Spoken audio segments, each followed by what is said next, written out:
तो मेरे प्यारे स्टूडेंट, आप लोग का हमारे यूट्यूब चैनल विद्यार्थी सेंटर पे स्वागत है। आज हम कक्षा 10 का सेट पेपर सेकंड लेकर आए हैं जो 2022 का है।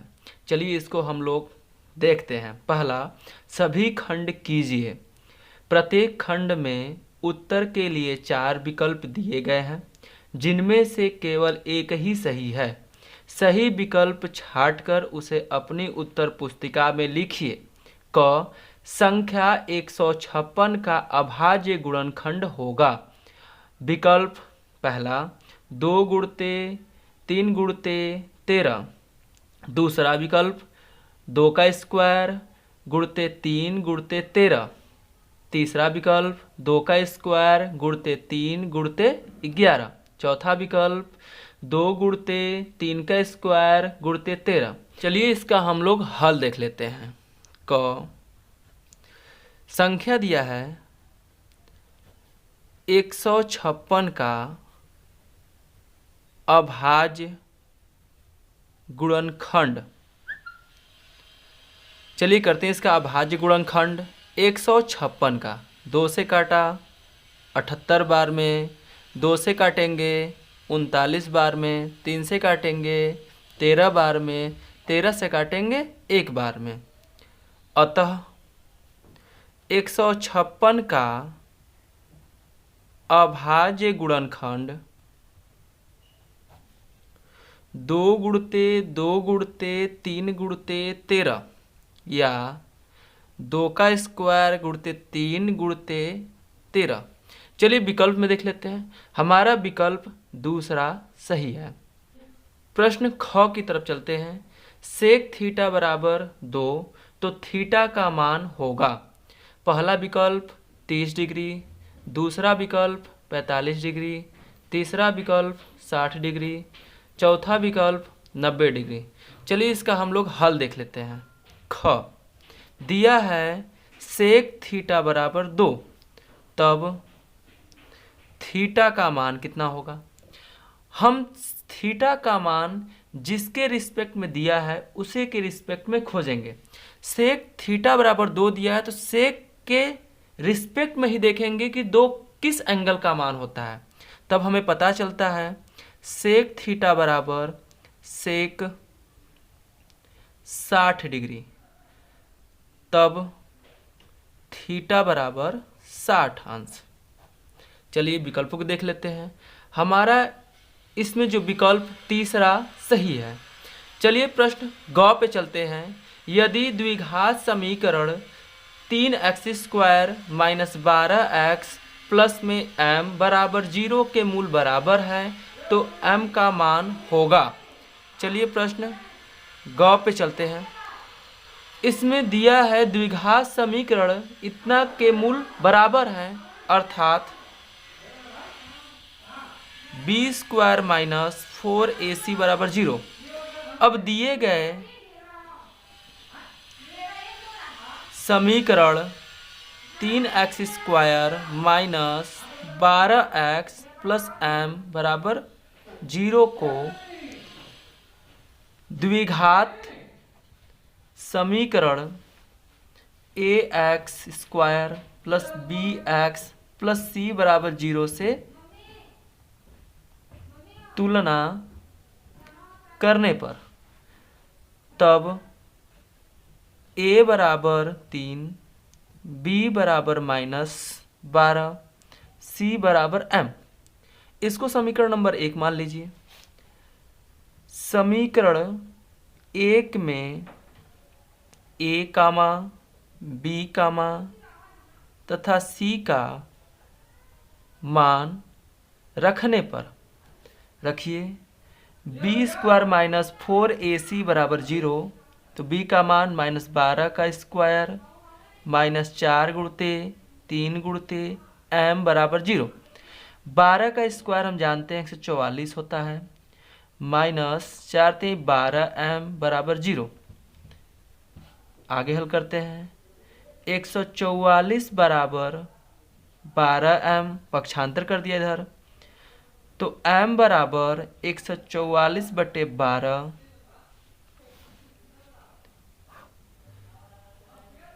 m बराबर 12 से काट दीजिए, 12 बार में कटेगा, अर्थात m का मान 12 होगा। चलिए इस ऑप्शन में देख लेते हैं। इस ऑप्शन में चौथा नंबर हमारा सही है। चलिए अब आगे चलते हैं प्रश्न नंबर घ पे।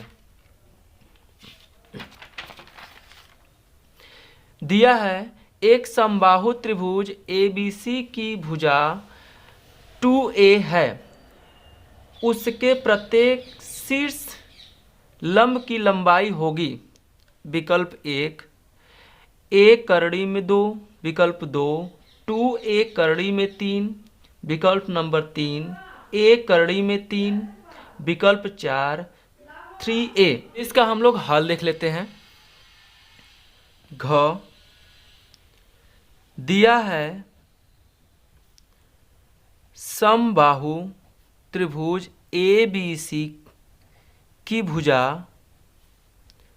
2A है। हम ये जानते हैं कि समबाहु त्रिभुज की प्रत्येक भुजा 2A है। चलिए फिगर बना लेते हैं। A B C 2A 2A 2A। किसी एक से शीर्ष लंब खींच देते हैं, इसका नाम हमने D दिया। माना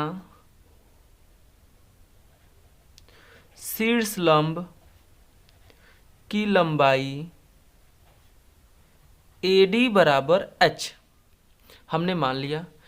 जब कोई शीर्ष लंब से किसी एक भुजा पर लंब खींचा जाता है तो उसे दो बराबर भागों में बांटता है। तो यहाँ से यहाँ तक लंबाई A, तो यहाँ से यहाँ तक लंबाई A।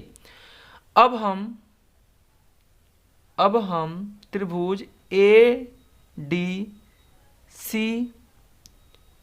में समकोण त्रिभुज है। जब ये समकोण त्रिभुज है तो इसमें हम पाइथागोरस प्रमेय लगाएंगे। पाइथागोरस प्रमेय से कर्ण स्क्वायर बराबर लंब स्क्वायर प्लस आधार स्क्वायर। कर्ण हमारा AC का स्क्वायर बराबर लंब AD का स्क्वायर प्लस आधार DC स्क्वायर।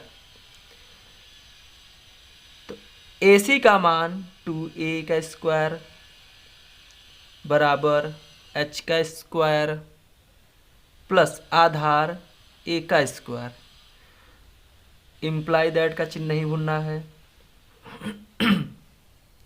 तो 2A का स्क्वायर जो होगा 4A स्क्वायर बराबर H square plus A square.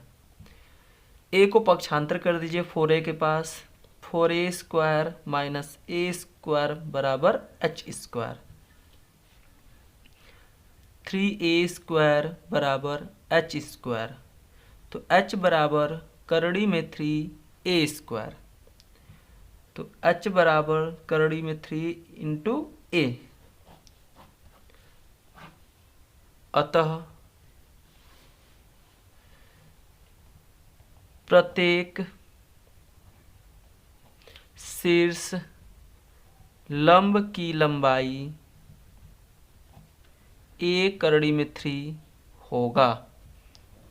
यही आंसर है। चलिए विकल्प में देख लेते हैं कौन सा ऑप्शन सही है।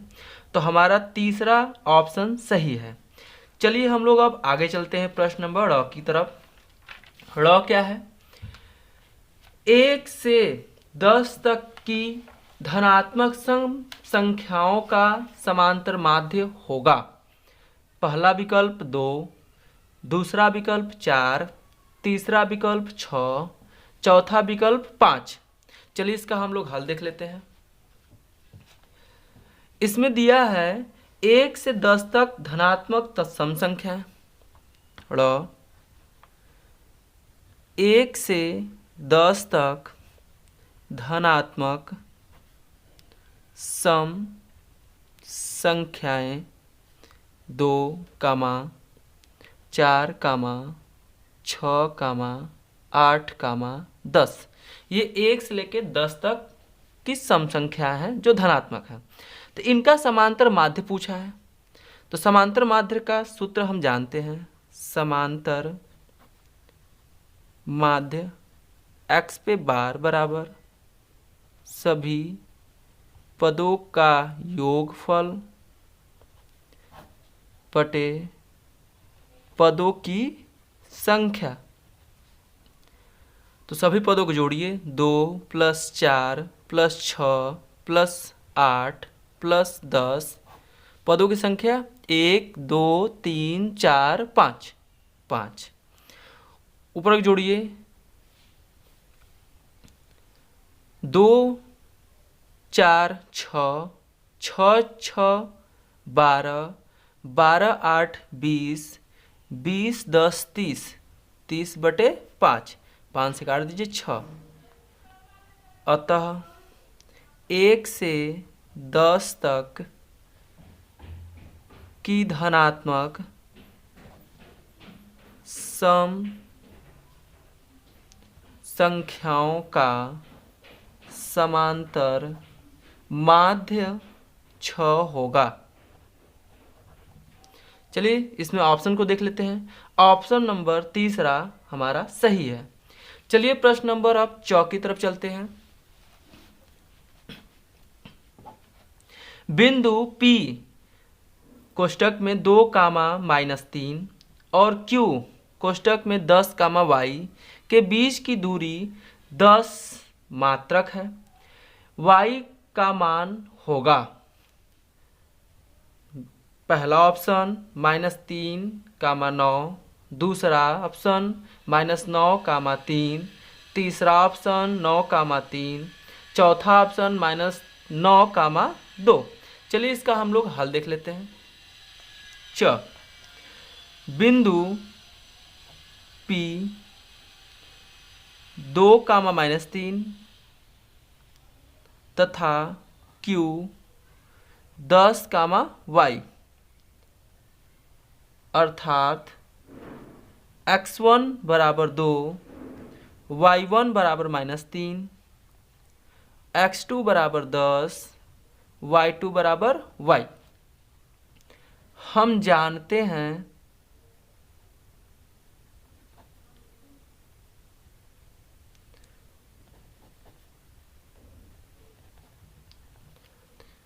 दूरी सूत्र D = x2 - x1 का whole square plus y2 - y1 का होल स्क्वायर। इसमें बिंदुओं को रखिए, x2 कितना है 10 माइनस x1 2 का होल स्क्वायर प्लस y2 कितना है y माइनस y1 कितना है -3 कोष्टक बंद होल स्क्वायर। और इसमें d भी दिया हुआ है, d कितना है 10 मात्रक 10। दोनों पक्षों का वर्ग कर दीजिए, दोनों पक्षों का वर्ग करने पर 10 का स्क्वायर बराबर करड़ी में 10 - 2 का whole square plus y plus 3 का होल स्क्वायर और सबके ऊपर होल स्क्वायर। 10 का स्क्वायर 100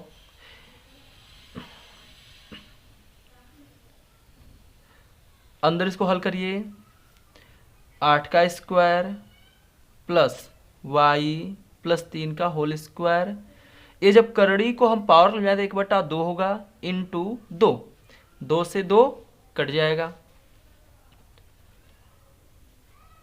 100 बराबर 8 का स्क्वायर 64 प्लस इसको a प्लस b के होल स्क्वायर पर तोड़ दीजिए, तो y square plus 9 plus 6y।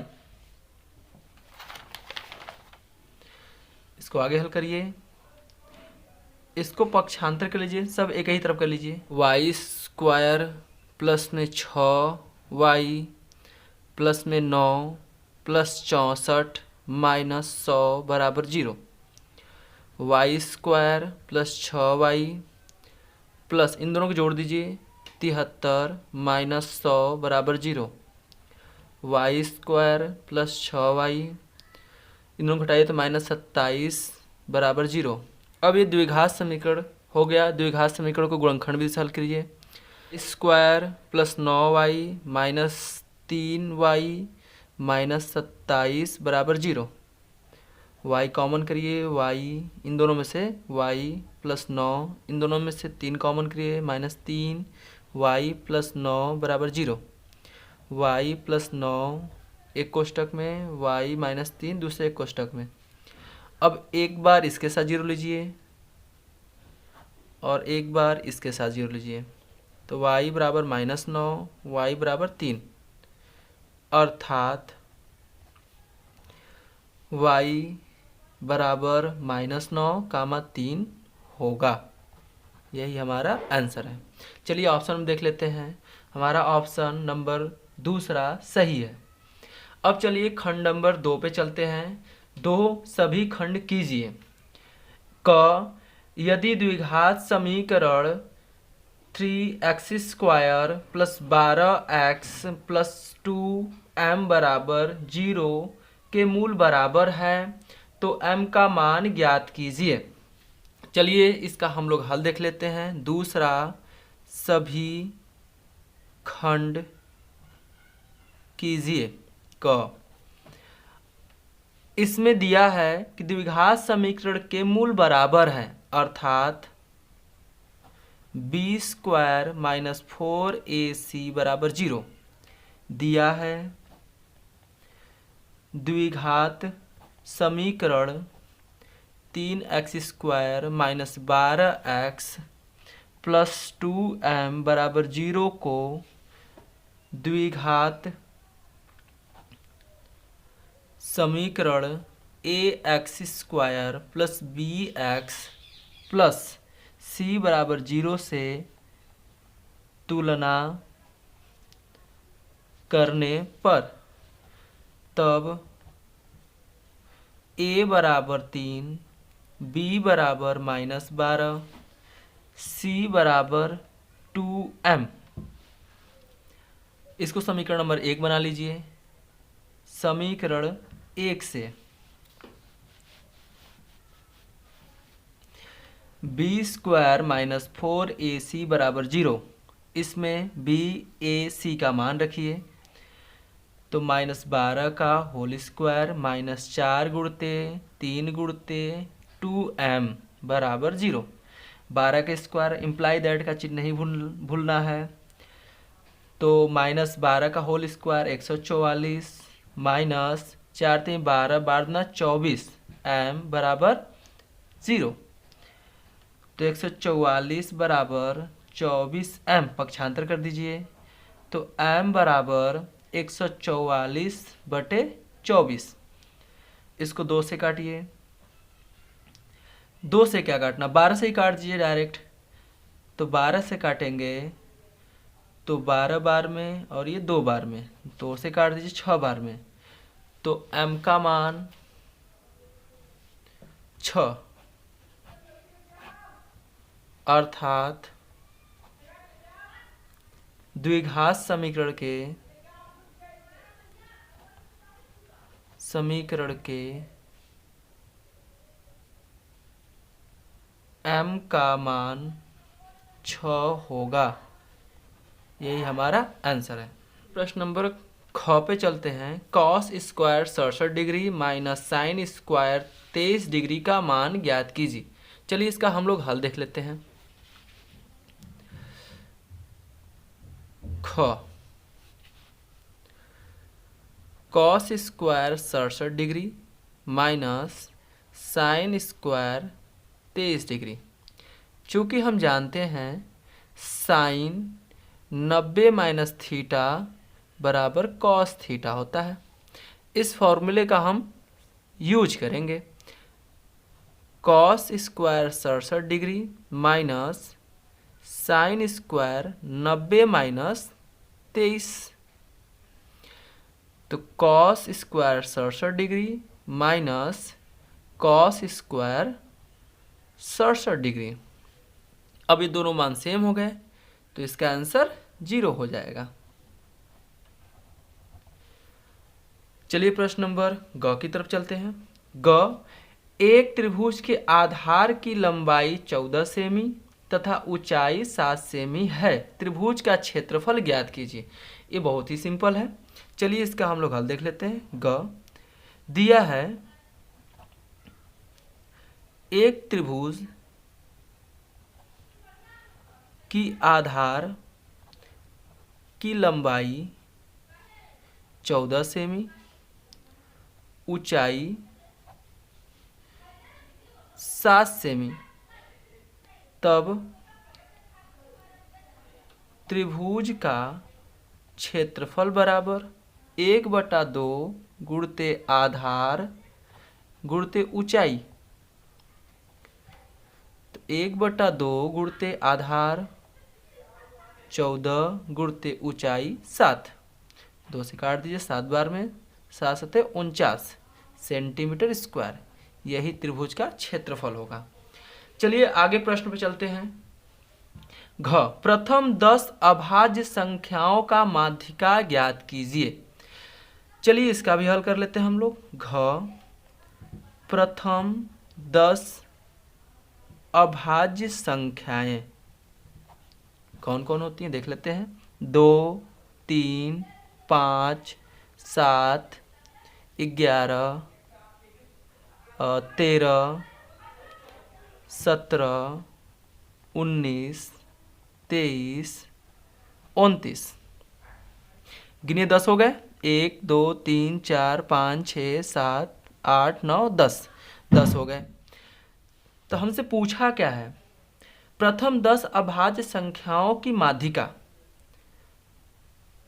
माध्यिका x पे बार बराबर सभी पदों का योगफल बटे पदों की संख्या।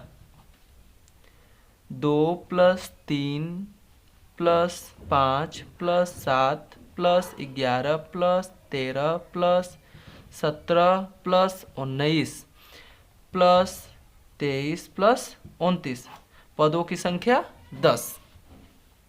इसको जोड़ेंगे तो आएगा आपका 129/10। अब इसको आगे हल करिए तो 12.9, यही हमारा आंसर होगा। चलिए प्रश्न नंबर ख पे चलते हैं।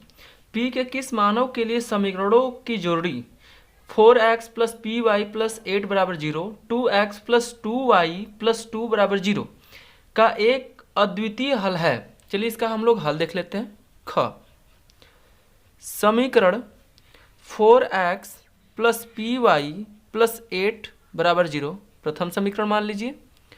2x + 2y + 2 = 0, ये समीकरण नंबर सेकंड मान लीजिए। समीकरण प्रथम तथा समीकरण सेकंड को रैखिक समीकरण a1x + b1y + c1 = 0 तथा a2x + b2y + c2 = 0 से तुलना करने पर a1 = 4, b1 = p, c1 = 8, a2 = 2, b2 = 2, c2 = 2। यदि a1/a2 ≠ b1/b2 तब अद्वितीय हल होगा। a1 का मान 4, a2 का मान 2 ≠ p/2, 2 से 2 काट दीजिए, p ≠ 4, यही हमारा आंसर होगा। चलिए आगे देख लेते हैं हम लोग। आगे क्वेश्चन क्या कह रहा है, चित्र में एडी लंब है बीसी। सिद्ध कीजिए कि A B square plus C D square बराबर A D square plus A C square. हमें ये फिगर दिया हुआ है। चलिए इसका हम हल कर लेते हैं।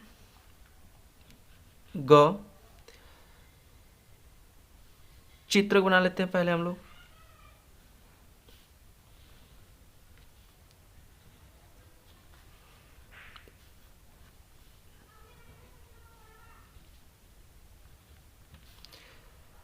चित्र में दिया है AD परपेंडिकुलर BC। सिद्ध करना है AB square plus CD square बराबर BD square plus AC square. ये हमें सिद्ध करना है। अब फिगर के माध्यम से देख लेते हैं हम लोग। अब त्रिभुज ADB में, यह ADB त्रिभुज कैसा है? समकोण त्रिभुज है। तब पाइथागोरस प्रमेय द्वारा AB स्क्वायर बराबर AD square plus BD square. जो ये लंब है ये दोनों त्रिभुजों के लिए होगा, तो यहां से हम AD स्क्वायर निकालते हैं। AD स्क्वायर बराबर AB square minus BD square. ये पहला समीकरण। अब त्रिभुज ADC में, ये भी समकोण त्रिभुज है, तो इसमें भी पाइथागोरस प्रमेय लगेगा। पाइथागोरस प्रमेय द्वारा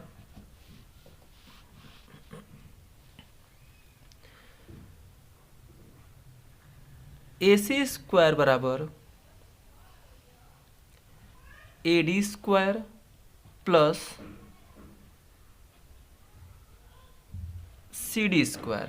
तो AD यहां से निकालिए, तो AD स्क्वायर बराबर AC square plus minus CD square.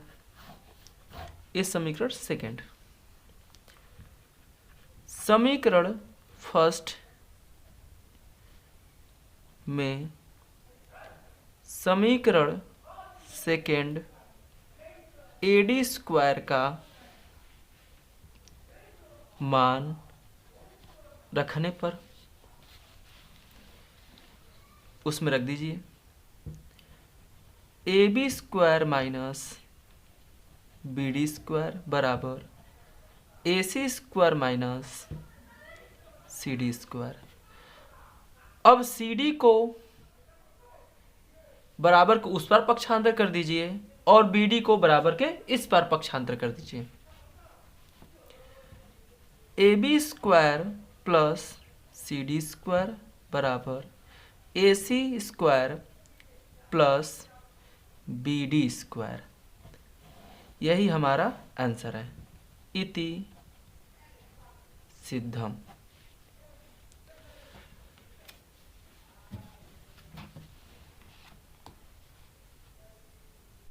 चलिए प्रश्न नंबर घ पे चलते हैं।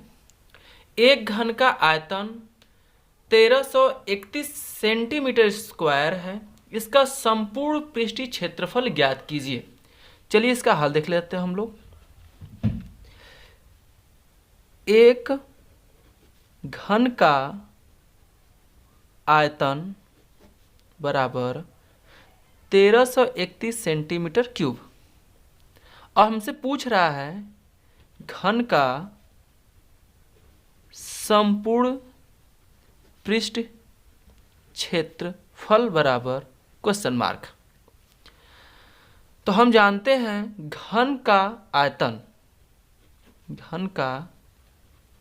आयतन बराबर भुजा क्यूब। 1331 बराबर भुजा क्यूब,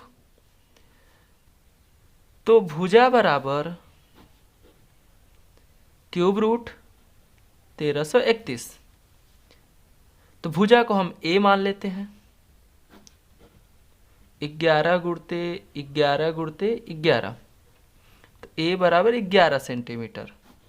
तो हमें भुजा मिल गया 11 सेंटीमीटर।